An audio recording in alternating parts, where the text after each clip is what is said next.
It's like Chris Kelly is playing HITCO to no one's surprise.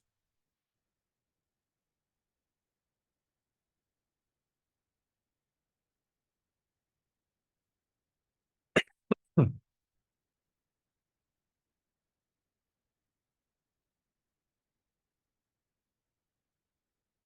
Jeff is playing Hunt Down.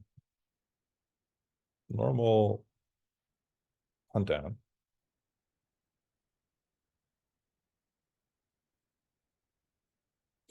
I imagine this would be 12 card. Yep. He still needs to pull his Visage and Objective out, but I think we'll get there eventually.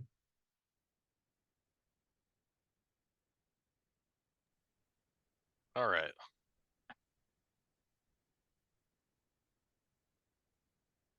So we got Jeff on Hunt Down, huh? Yeah. I'm we we don't know what they played in the first game, right? Let me ask.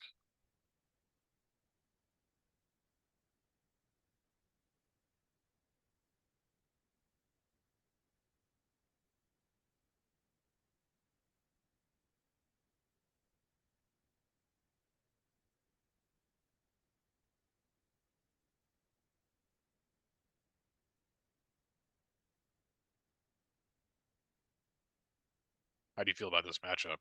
Hunt Down versus Hitco. Um I think if you're a Hunt Down, there's just a lot of variance in this matchup. I think Hunt Down, if you know you're going to be running into Hitco players, you can build your Hunt Down in such a way that you feel like you have the advantage. Um, Going into this top eight, I don't know if Chris Kelly's thinking like, hey, I'm going to be running into a bunch of Thrawn. I'm going to be running into Shadow Collective. Like, the way that he plays his choice of a lot of tricks and flex cards may have actually been not as good for a straight up Hunt Down matchup. You do know I would assume everyone assumes Casey's playing Hunt Down. Yeah. So maybe you didn't have to make as many changes. But there's a lot of variance. I did just announce our co-commentate Matt Matthew Harrison trainer against Joe Olson, the top eight of the GEMP PC. And that was the same matchup. And Joe had a 12 card start, and he didn't have a single Twix or Twix Polar in his opening hand. He even force pushed from his opening hand and didn't have any in his force pile. Um, and if that's his draw, if that's a Hunt Down draw, if they don't find, ideally you get like two Twixes or Yeah. three on, from your 12 card opening hand. Um, and then Hitco's relying on finding a Twix Polar as well, and they're either playing four or five of the cards to find it. And if either player whiffs on their activation, that can really impact the way the game is played. So we Um, got confirmation on their first game. It was Chris Kelly on court versus Jeff on No Idea. So winning by 15 with a court against No Idea, that's a pretty big deal. that's very interesting. Played a lot of court in my days, and No Idea can be pretty tough sometimes.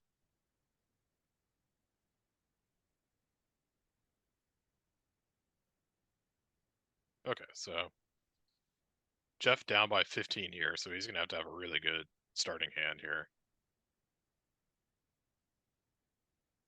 Like you said, Twix pullers, preferably Vader, some anti-battle cards like force fields. Mike did scoop the match, so Hayes advanced. Apparently he was down by 25 or something.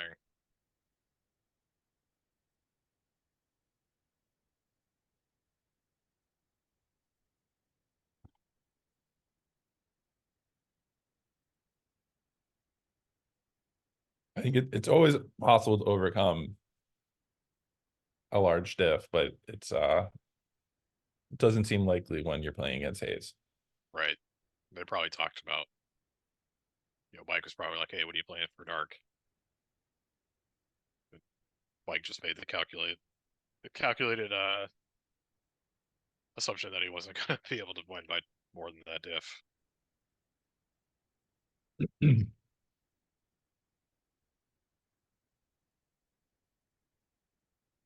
I'm a little surprised that Chris played court with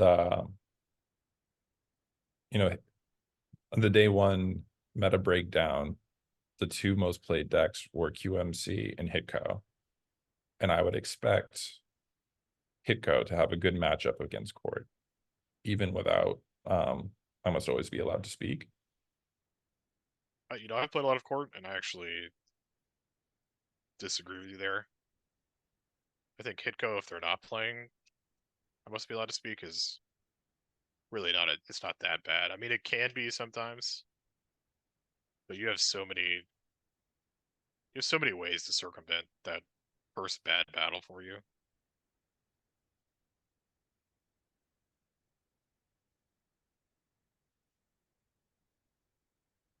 But yeah, if they have I must be allowed to speak though, yeah, it gets really bad. Chris Kelly won the first game by 15. Yes.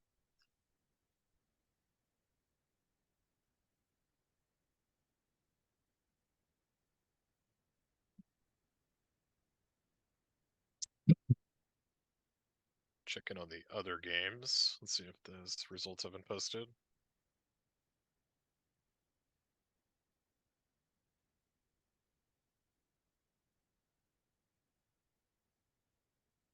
Okay, Justin Carulli won game 1 by 18 versus Casey. And Salucci won game 1 by 10 versus Sam's Hidden Base. Looked like Salucci was playing the Ron Trooper version.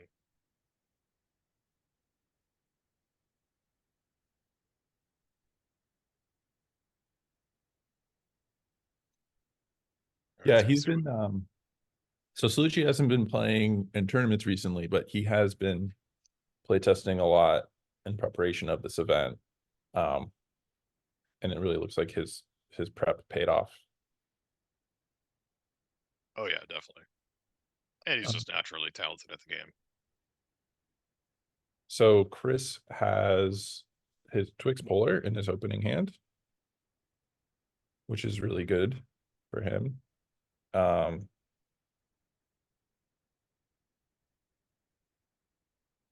Hunt Down typically will be running Sonic Bombardment, Accelerates, and Vane to get out H3 Twixes.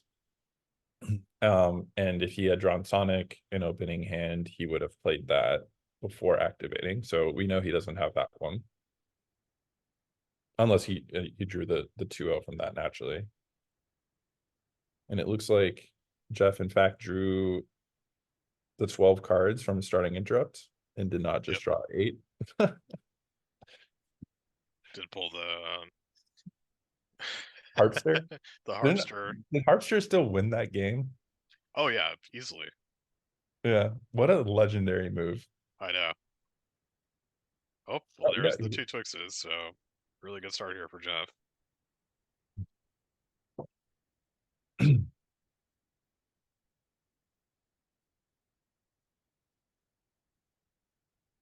And here's a surface defense. What are you looking for here? Surface defense. I think you're looking for I Am Your Father. There it is. And then you're counting where are my Vanes, where are my Mustafar Castles. And anything else, if I'm Jeff, I'm doing a couple different pass through my reserve decks to just check what Yeah. Where's Vonnie? How many Vaders are in there? what are my other 4 cards.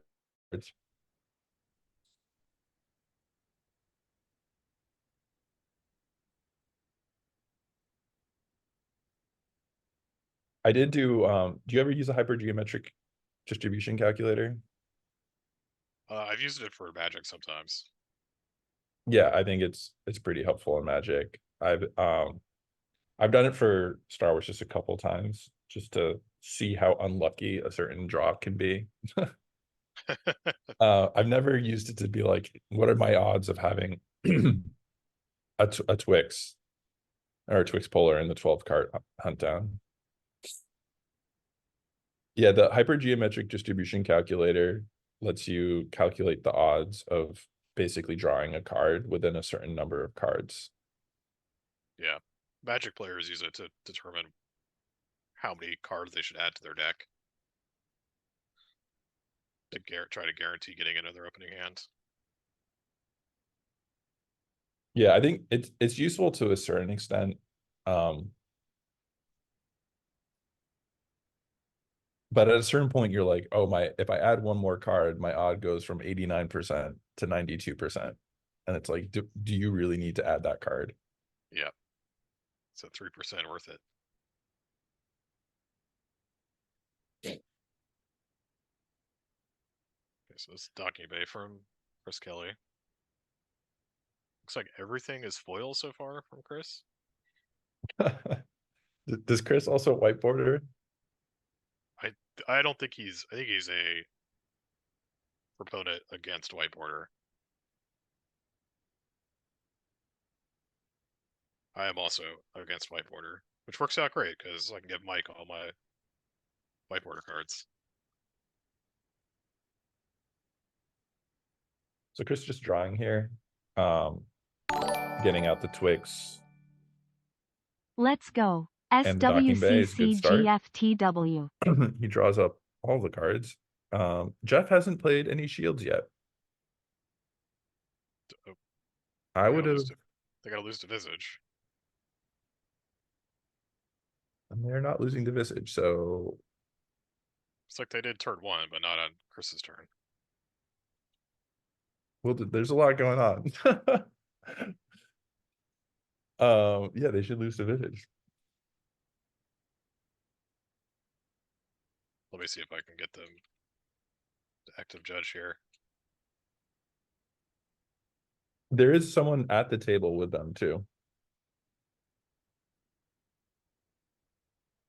Looks like that's Charlie Heron. See if I can get in touch with him. No, sitting to Jeff's right. Yeah, it looks like Charlie Heron.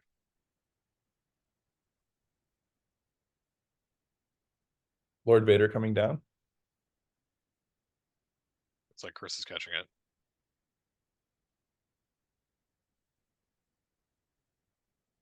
All right, we're good.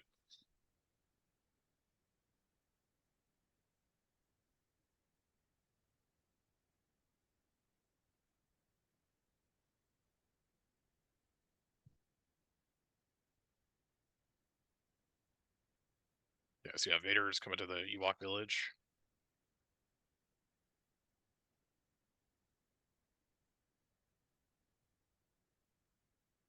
Yeah, so Charlie Heron is active judging, so I can got a direct line to him in case we see something.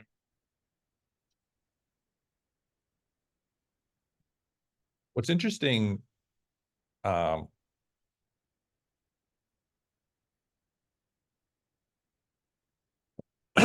I wonder if so you can definitely fight over this site. It's just a drain of 2. I mean, then there's Visage. If you had access to it though, I could see even deploying the 2/2 and putting Luke there. The Death Star site. Yeah.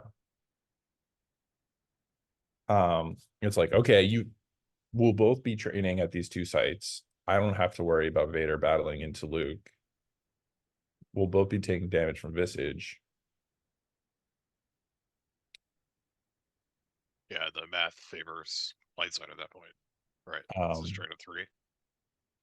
Yeah, the math favors him, and then also Chris had won by 15, so he doesn't you know, he's good kind of playing that game where you're basically keeping pace.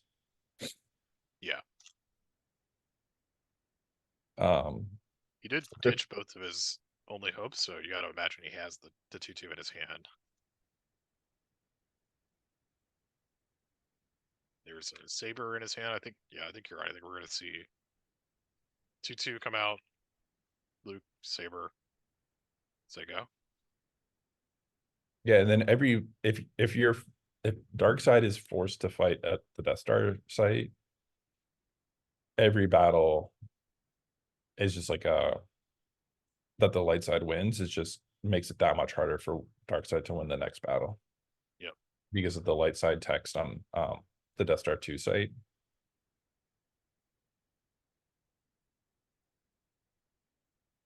I'm a little curious why Jeff hasn't just played his grabber shield. It's a good question. It might just not be. You know, sometimes you get in the zone and you just realize, oh, I haven't done anything with my defensive shields. I'm definitely guilty of that. To be fair, the card that people seem to be grabbing against Hunt Down is there must be another. Is that what it is? Which one was that? The Twix puller. Our only hope. Our only hope. Yeah, I guess it's probably less important here, and that he's most likely to grab like a blaster deflection or a Jedi's concentration. Yeah, or like Anakin Skywalker or something. Is Chris just drawing here? Maybe he didn't have the 2-2. Yeah, I mean it's possible that he was thinking, well, he might not have the Luke. Or did I just I wasn't looking at the screen for a moment there, so maybe I was just missing it. So he was escape potting.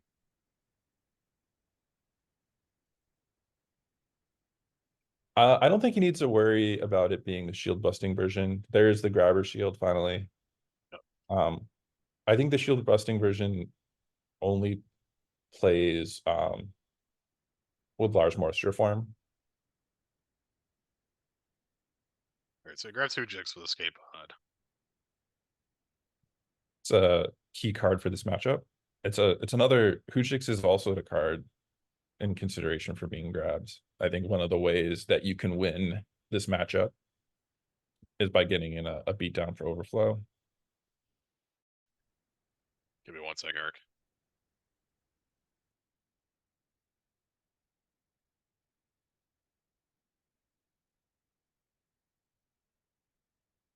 So Chris just drew up there.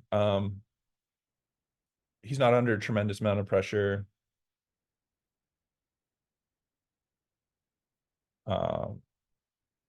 It's hard to tell if battle plan's been played yet.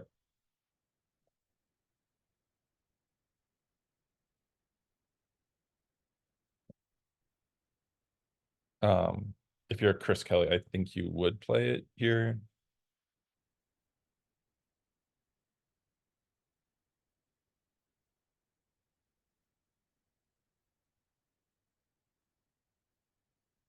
If you're Jeff, I think you would just go ahead and drain. I don't think you need to be thinking about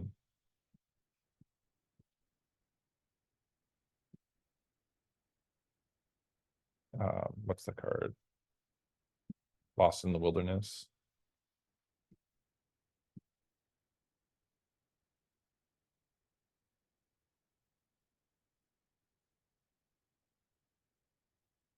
Looks like Chris lost a Jedi Luke and a Screaming Lando off the top. Prophecy of the Force gets moves to the Ewok village, which will give Chris an extra force for his next turn.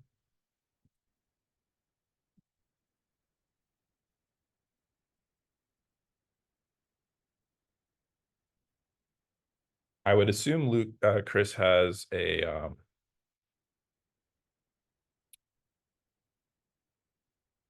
Jedi Luke in hand at this point, and that will the dark side text of Ewok Village will mean that unless or Jeff won't be able to activate a force there. It looked like Jeff just drained and drew a couple, leaving several in force. I think he may just not want to be going over 14.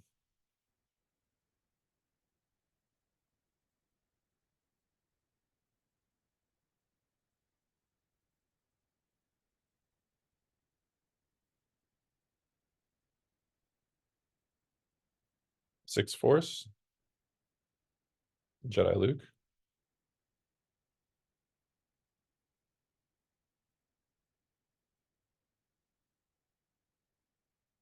And pulls the lightsaber.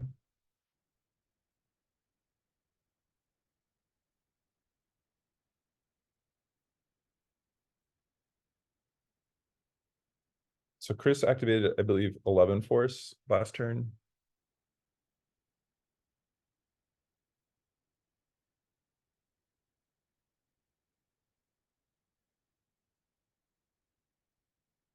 We have a bionic hand.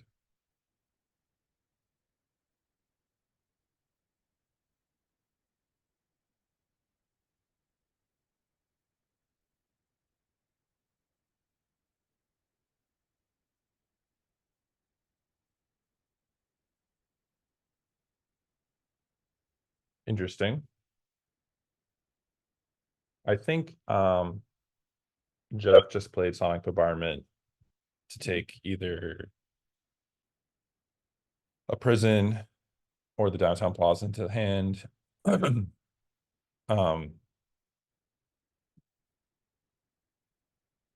Which gave up a verify, which I'm not too thrilled about. I mean, I'm sure the hope there is that he's wants to get a 0 out of his deck if it's there. But with the whiff, he gave up a reveal, which, you know, could show kind of what tricks he has in hand.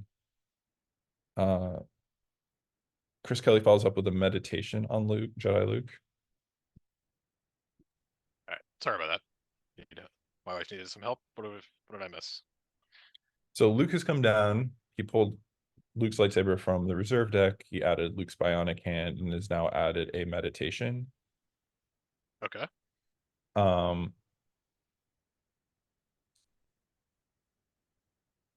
I assume it would be a virtual one.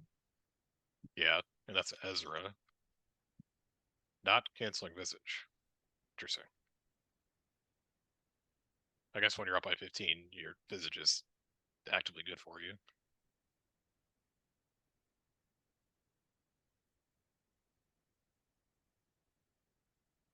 And then Chris is just drawing here. No battle. Yeah, so I believe he activates no force at the Ewok Village because of the Ewok Village's game text. He's also gonna Ezra his other 2/2 or his other 2/0.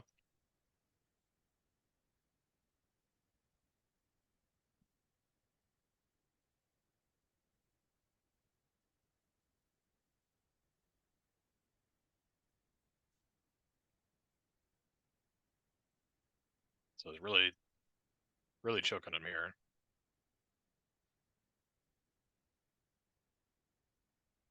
Okay, Blaster Reflection gets grabbed after a Sniper Dark Strike.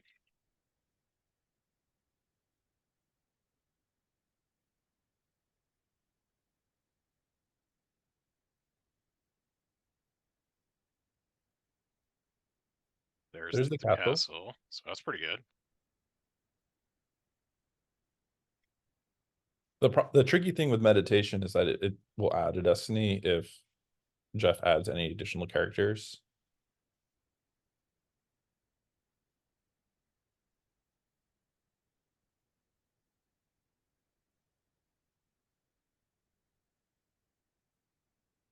Jeff can't really. Do you think he's gonna fight with just Vader? Well, he just drew the blaster deflection.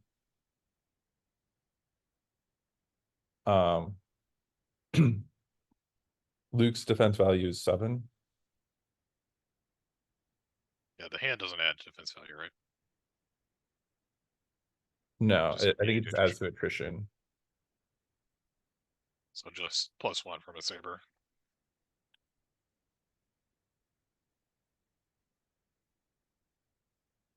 And then I think the his destiny. So I think Luke is power. I think bionic hand adds 2 to power and 2 attrition immunity. Yep. So Luke is power 11 and immune less than 9. Because we also have to take into account his destiny. You have to remind me what his destiny does again. So it says opponent's force generation is -1 and your total power everywhere is +1 for each Endor or Death Star 2 battleground you occupy, limit 2. It also says that if a card is stacked in I Field of Conflict, you can pick the top 2 cards of your deck, take 1 in hand, and you can lose 2 force to cancel URB in our attempt to steal Luke's lightsaber. And then it has some text regarding moving Luke around.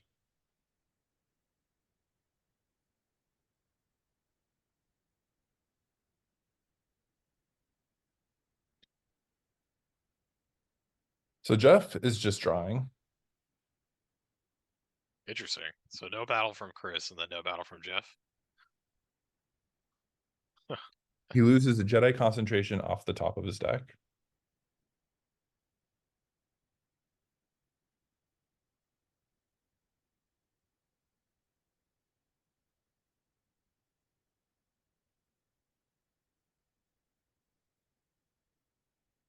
Chris cannot force drain because of coward.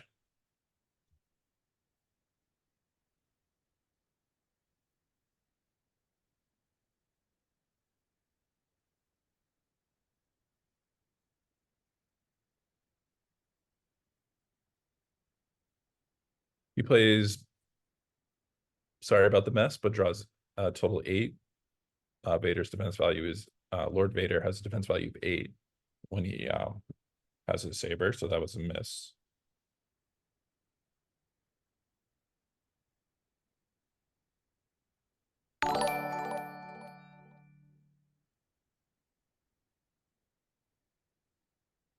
So there's only 4 cards in his reserve deck.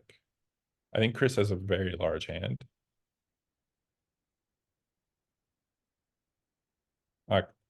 3 of them appeared to be characters, but with Jedi Lukes and Screaming Landos and Yodas, they could still be very high destiny.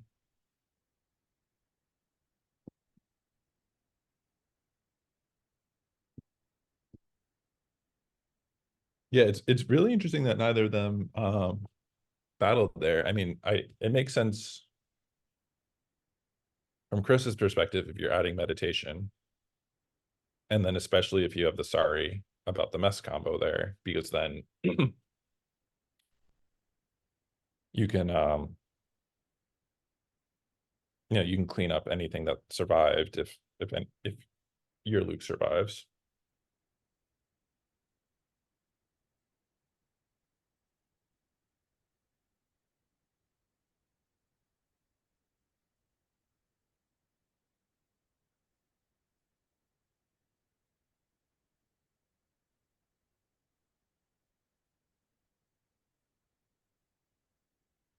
Daughter of Skywalker is added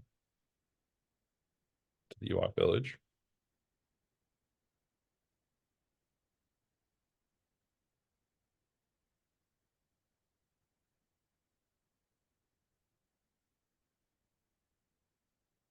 And then shirt.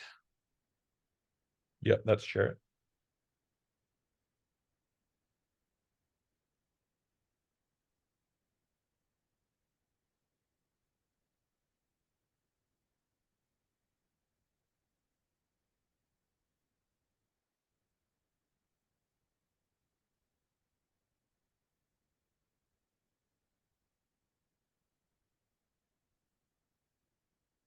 We have a battle. He was peaking with shirt. I mean, you got to battle if you're Chris, right? You're not playing all these guys to not battle.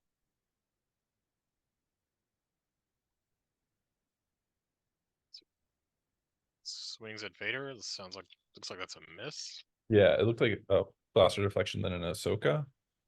I'm a little curious that he didn't use the bionic hand first. To get back, sorry. Yeah, like that.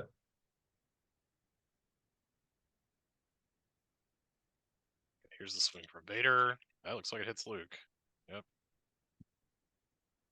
Very interesting. He left the 4 on top. I think. And the alternative is to give Jeff an extra force. But if you leave it on top, I wonder if there's any head games thinking, hey, you're going to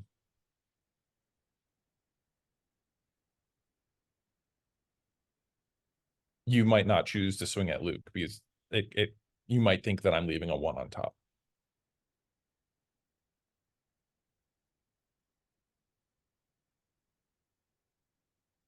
Oh, we have the force push. Excluding Ooh, Luke and Vader. dang. Wow. It's a savage play. Makes sense now why he did not initiate battle last turn. That was a very good turn. Yeah. um, for Yeah, Jeff there. Chris just walked right into it. I'm a little surprised that Chris did not elect to move Ezra over to cancel Visage.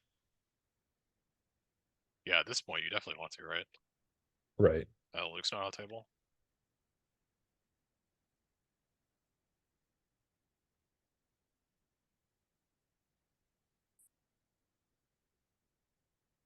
Yeah, if you're Jeff, I guess you play a bunch of guys in battle here, right?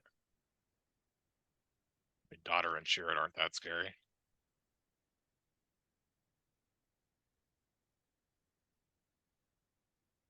Yeah, I would definitely play at least one more character in battle. If he has like an Evazon here, that would be really good. I would also be very tempted to battle to attack into Ezra on this turn. Right. Well, it's not working for him right now because he flipped last turn. And so only Chris was going to lose to Visage. Yeah, but with Luke gone, Right. When Luke's on the table and they're both losing force, Chris likes to have Visage there. But with Luke on, it may have made sense to just do that.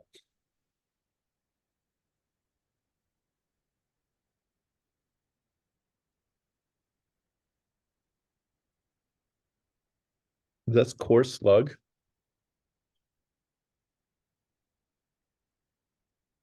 To prevent Dr. E. that was Clorslug. It's a hideous virtual slip. That's what that was.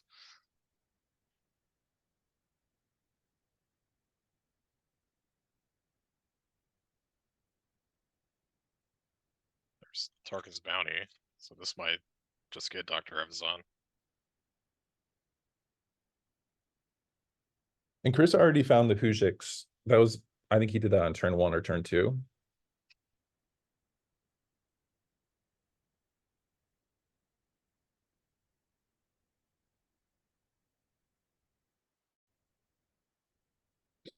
If I'm Chris, I would, you have a Hujiks. if you have the 2-2 and you have Luke, here's Dr. E, like you were suggesting. And there's Maul. Oof. Luckily, Chris has the Hujix. Oh, this might be good for Chris, because if he can find the 2-2. Yeah, that's what I was saying. If I'm Chris, I want to play Hujix. And then I want to get out the 2-2 and Luke there.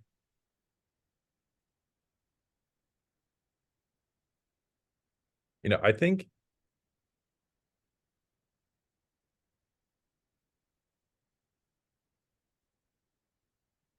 I feel like this is a little bit of a misplay on Jeff's part. Yeah, do you just not remember that? Chris has the Hujix?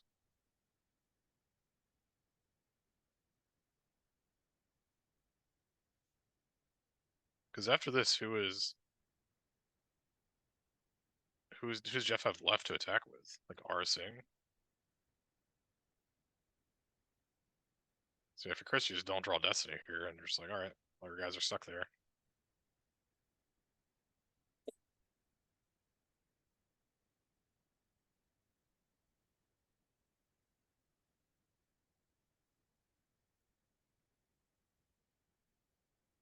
Yeah, I'm not sure. I would have liked well,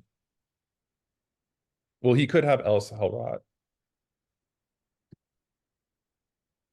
Yeah, but Chris is playing Insurrection Right. combo. No, I think he's playing the card that lets you pull mobile docking base. Oh, okay. Twilight, that's right. Twilight should play Docking Biz. Yeah, if I was Jeff there, I would have strongly considered playing Mara to Ezra site and then battling at both locations. I think. Wait. Oh wow, Chris just conceded. Just conceded? Where's the 2-2?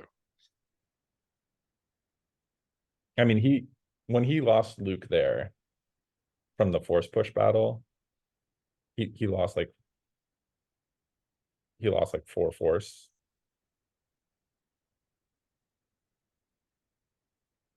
That's a I'm and I mean I guess he got the drain in and visage, so he was maybe lower on life than we were thinking. That's surprising. Did he lose the 2-2 at the very beginning? If he did, maybe that's why. If we had missed that, then just play makes a lot more sense. Yeah. I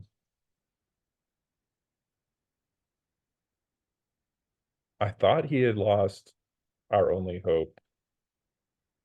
That was I think that was the second card he lost a visage. If he lost the 2-2 the first time, then that was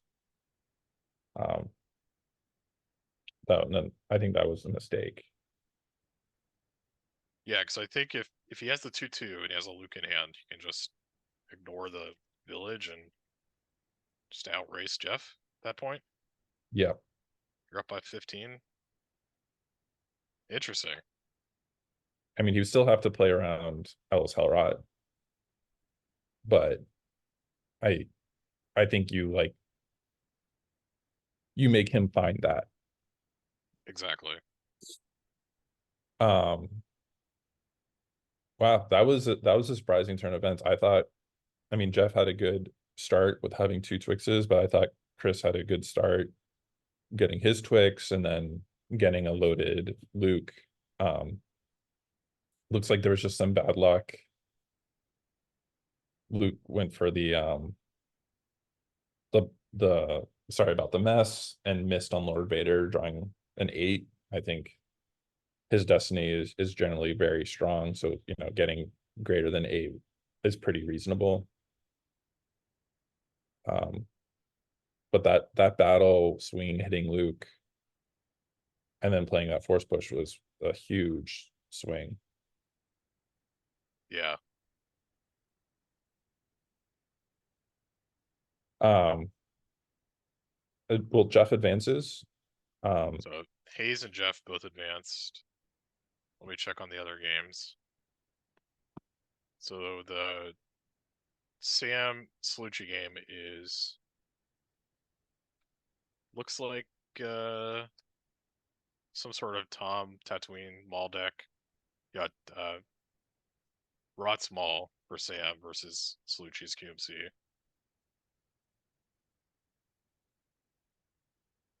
Let's see what the other results are. So no results, just that Jeff and Hayes both advance. Salucci up by 10. Justin Carulli up by 18.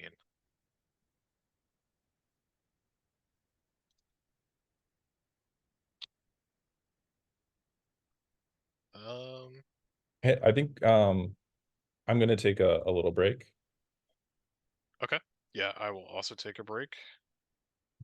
So I think that's it for the main stream until we get to top 4. The other 2 games are in progress right now. Do you have a link to the other stream? We can throw in the chat for the other people to move to.